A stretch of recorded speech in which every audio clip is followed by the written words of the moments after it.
Ohayou minasan Josué des. Na última aula nós estudamos o verbo ikimasu, que é o verbo ir. Hoje nós vamos estudar o verbo kimasu de uma forma bem prática, mesmo porque a estrutura é parecida, apenas com algumas diferenças. Esse verbo ir e o verbo vir, ele abre um leque de opções que eu vou mostrar a vocês agora, para nós fazermos até um diálogo ou uma entrevista. Como vocês estão vendo aí na tela, aonde você vai? Eu vou ao Japão. Com quem você vai? Eu vou com a minha família. Eu estou tirando eu vou, mas pode estar encaixado na frase aí. De que você vai? Vou de avião. Quando você vai? Vou em novembro. Por que você vai? Vou a trabalho. Certo? Eu estou marcando de vermelho aí as palavras, respostas. E note que na primeira resposta, o que a gente teria que aprender para aumentar o nosso vocabulário seria o nome de países. Isso é fácil. Na segunda, as pessoas com que nós iríamos, a nossa companhia. E aí, na maioria dos casos, será nome de pessoas. Também é fácil de resolver. Na terceira resposta, os meios de transporte, a gente teria que aprender, avião, navio eu acho que a gente não usaria muito não. Mas ônibus, ou de carro, ou a pé também. A última, que é a 5, seriam os motivos. Isso aí seria uma coisa infinita que nunca acabaria os motivos. Então, a gente vendo alguns motivos, poucos, vocês vão aprendendo com o tempo a criar seus próprios motivos. Mas a gente deveria se concentrar nessa questão 4, quando você vai, e começar a ver palavras relacionadas a tempo. Então você pegue essa aula 82 e memorize. Eu ainda vou dar uma fórmula no final de como se montar a frase para você desenvolver, mas você realmente vai ter que se comprometer consigo mesmo e comigo, vamos por assim dizer, a memorizar o material completo, tá certo? Não vai valer a pena você assistir às outras aulas se o conteúdo dessa não estiver memorizado. Então memorize para nas próximas aulas você não ter dificuldade, certo? Então eu vou começar falando dos meses. Na maioria dos casos, os meses são homenagens, em todos os países, homenagens a deuses e a pessoas, E no caso do nosso português, parte dos meses é homenagem a deuses, gregos e romanos. Parte dos meses são homenagem a pessoas importantes da história, no caso 2 meses. E tem meses que falam em português de números, que para os gregos era a época da primavera, a época da colheita. Certo? Então eu vou mostrar em português rapidinho que janeiro é uma homenagem ao deus Janus, fevereiro ao deus Febros, em março é uma homenagem ao deus Marte. Abril é considerado, essa palavra abril veio exatamente do início da primavera, que quer dizer a abertura, o nascimento das flores e das plantas. Maio é uma homenagem à deusa Maia, da fertilidade, e junho à deusa Juno. Já julho e agosto são, respectivamente, homenagens daqui do povo brasileiro, que já veio com os portugueses, a Júlio César e a César Augusto, que foram imperadores importantes. Setembro, outubro, novembro e dezembro marca para eles, que criaram o nosso calendário, a primavera, que seria o nascimento da fartura. Hoje nós temos geladeira para guardar comida e as comidas vêm do supermercado já com conservantes, o que fazem com que a gente possa armazenar. Mas na época que os calendários foram criados, no mês que nascia muita fruta, eles tinham fartura. No mês de seca, que seria o verão, eles tinham que fazer economia e tinham que usar os grãos para produzir comida. Então eles comiam menos. No mês de fartura, eles homenageavam os meses. Se vocês quiserem conferir isso em livros de história, vocês vão conferir. Certo? Eu dou aula sobre isso e sei o que eu estou dizendo. Se você vê um calendário em japonês, você vai ver os números, porque eles estão acostumados com os nossos números. Os japoneses têm o número deles, mas eles estão acostumados aos nossos números. Os números arábicos, que é do 0 ao 9. Mas você vai ver, os dias da semana, eles estão em kanjis, certo? E todos esses kanjis que representam alguma coisa no dia da semana, assim como os nossos meses representam nome de deuses e de pessoas, além desse símbolo que vocês estão vendo, ele se juntará com esse kanji Iobi, que quer dizer dia da semana. Então você tem que saber o que cada uma dessas palavras significa e elas significam respectivamente. Eu estou colocando na tela agora o dia da semana em português, o kanji dela, certo? O hiragana, estou colocando o romanji e a tradução, certo? Para vocês não terem dificuldade de entender. Então, juntando com yobi tem nichi, que é sol, getsu, que é lua, ka, que é fogo, sui, que é água. O kanji ele pode ser lido, eu sei que água é mizu. E vocês provavelmente sabem também, mas o kanji pode ser lido de várias formas.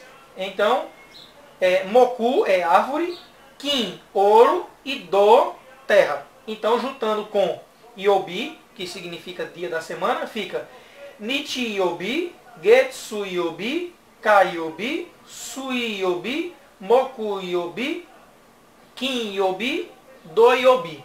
É só vocês colocarem em pause e anotarem os dias da semana e memorizar, inclusive como se escreve em hiragana. Porque em programas infantis vai aparecer, você pode até memorizar o kanji, mas em programas infantis, já que as crianças demoram na escola a aprender os kanjis, apesar de que esses são os primeiros que eles aprendem, coisa do dia a dia, né, do dia da semana, mas vocês vão ver em programas infantis escrito em hiragana, então vocês precisam memorizar também. Tá aí a primeira matéria para vocês memorizarem.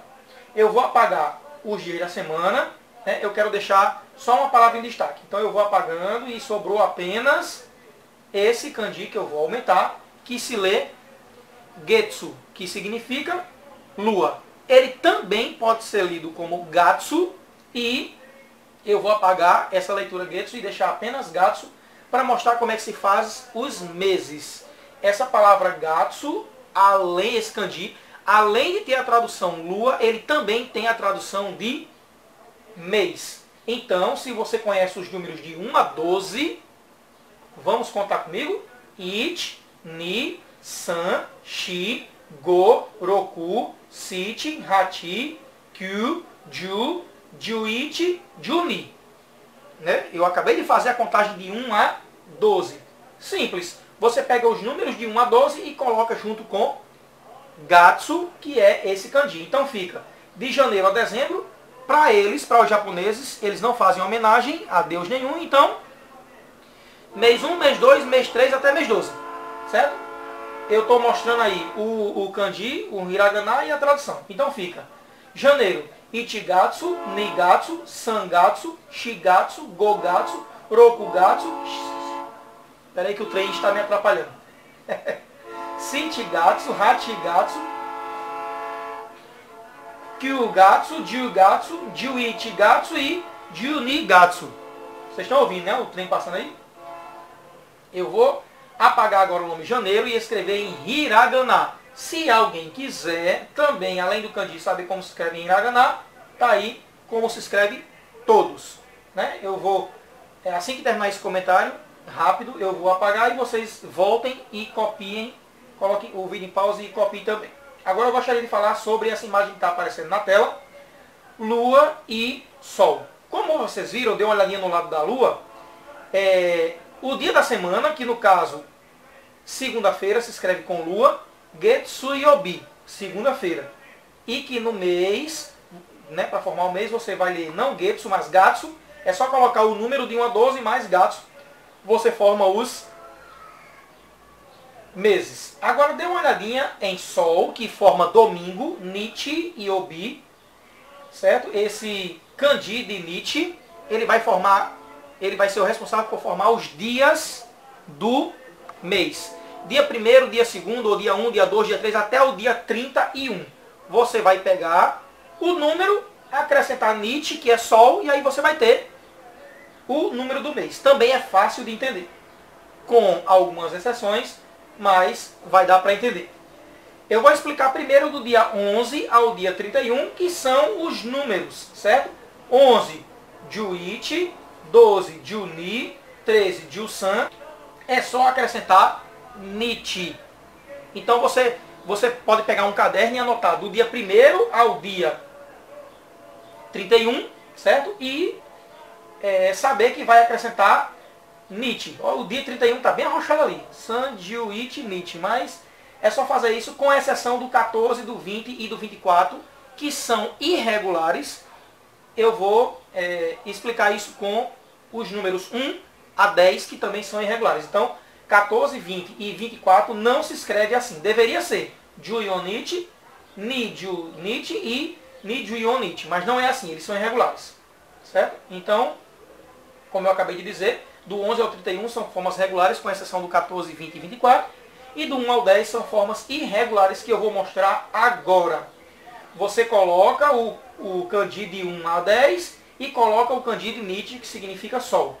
Deveria ser assim, se seguisse a regra dos regulares. It-nit, Ninit, Sanit, Shinit e assim por diante. Mas não é assim. Certo? Então eu vou colocar agora a forma do 1 ao 10, que é irregular, escrita em hiragana e em romanji. Fica Sui, Tachi, Futsuka, Mika, Yoka, Itsuka, Muika, Nanoka, Yoka, Kokonoka, Toka. Dia 1º, dia 2, dia 3, dia 4. Note que o número 1 é totalmente irregular, Sui, Tachi, né? Parece que está no plural. E todos os outros, o Nit se transforma em K. Tá ok?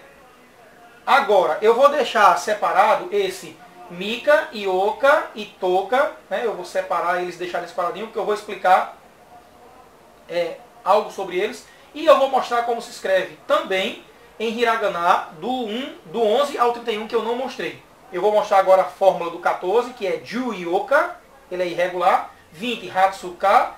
E 24, Nijuyoka. Certo? Então anotem isso aí e depois vocês coloquem em pause e vejam escrito do 11 ao 31 o kanji e mais o hiragana. Como do 21 ao 31 não tem espaço, eu vou apagar esse quadrado que eu vou precisar depois e colocar também hiragana. Então vocês coloquem em pause e anotem tudo isso aí. Agora voltando para esse quadradinho, eu vou colocar essas palavras no meio e separar. Eu vou dar uma explicação bem rápida, transformando todos eles em letras maiúsculas, que é assim que eu gosto de dar aula. E mostrar aqui, Ioka pode ser escrito com OU, mas isso é apenas no romanji, para nós que somos brasileiros entender, tá ok? Pode ser escrito com OU ou pode ser escrito com O com um tracinho em cima, que significa que o U é o prolongamento do O. Ioka, Toka. Com esse exemplo lá de cima, esse primeiro K vai seguir a mesma regra, certo? O primeiro K significa o prolongamento do O. Ioka, Mika. Não o prolongamento do I, no caso de Mika. Ele deve ser lido assim, Mika. Eu gostaria de falar rapidinho sobre uma lenda japonesa, já que nós estamos nessa aula, sobre o nome desse personagem. Ele é uma entidade da água que, né, mata animais e pessoas que entrarem na água, certo? As pessoas no Japão veneram, vamos por assim dizer, essas entidades, como aqui no Brasil a gente vê Duende do Jardim, eles colocam, e o nome desse personagem é Kappa. Note que o primeiro P ele é o prolongamento do A, tá certo? Esse personagem aparece até em videogames. No Final Fantasy, você recebendo uma magia do inimigo pode se transformar num bichinho verde desse, que você sendo transformado num Kappa, você perde o direito de usar as magias, ok? Dizem as más línguas que o filme, o Máscara, né, que é um filme de 10 ou 15 anos atrás, aquela máscara é a máscara de um capa, porque o capa ele é igual ao Saci Pererê, ele gosta de fazer piada com os outros, certo? Então, eu vou terminar a aula por aqui, porque o meu tempo já se esgotou, certo? Eu espero que vocês anotem todas essas palavras relacionadas a tempo, que a gente vai começar a montar diálogos com esses números de tempo, sobre os meses, os dias da semana e os dias do mês. Nós vamos colocar em frases, a gente montar diálogos, tá ok? Realmente 15 minutos é muito pouco tempo. Eu espero que vocês estudem tudo isso e eu só tenho mais uma coisa a dizer. Mata-ne!